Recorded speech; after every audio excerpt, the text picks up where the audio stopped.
what specifically do you do every day to make yourself better storytellers, to make yourself better filmmakers? That's a great question. I mean, I think that's changed a little bit, obviously, in the last couple weeks, because our focus obviously has been on Kickstarter.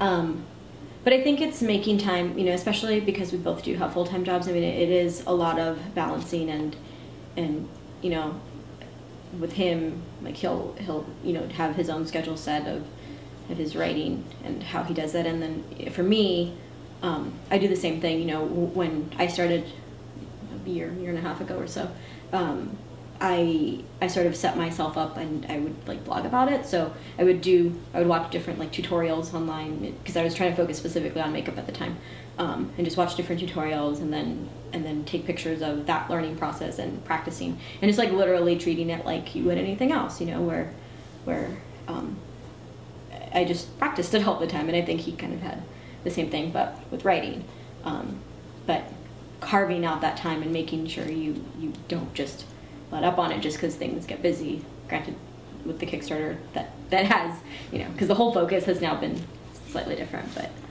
I think, you know, to grow as a writer and filmmaker, it's about staying proactive. It's about things like, you know, just watching movies, but not watching them with your phone open or your laptop open. Like actually watching them and appreciating them, and making sure to be consistent with a writing schedule, set aside time, and associate with other writers and filmmakers. I mean, there's no better place to learn than from your peers and people that are a whole lot better than you and a whole lot more experienced than you. I mean, that's a really important thing. It's just you know, learning from other people. But day to day, you know, being proactive with those things, being proactive with setting aside a writing time, and because of the position I'm in, trying to relate my day-to-day experience to a storyteller's experience. And it's actually,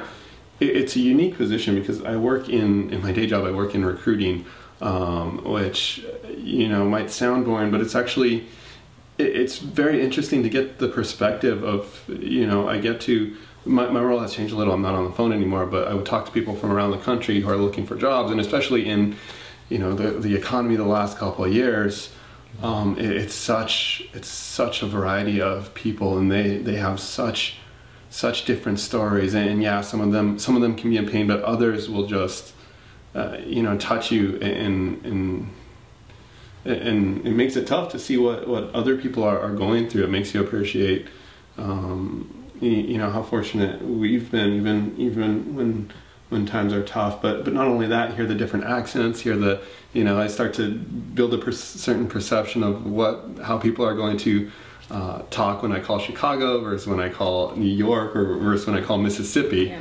But you know, then I can go take all of that and you know, integrate that into my experience and my writing too. It's kind of, I guess, just being an observer. I mean, for a writer, I think that's obviously so important, and so he's doing it while he's at work too. You know, you can't turn it off.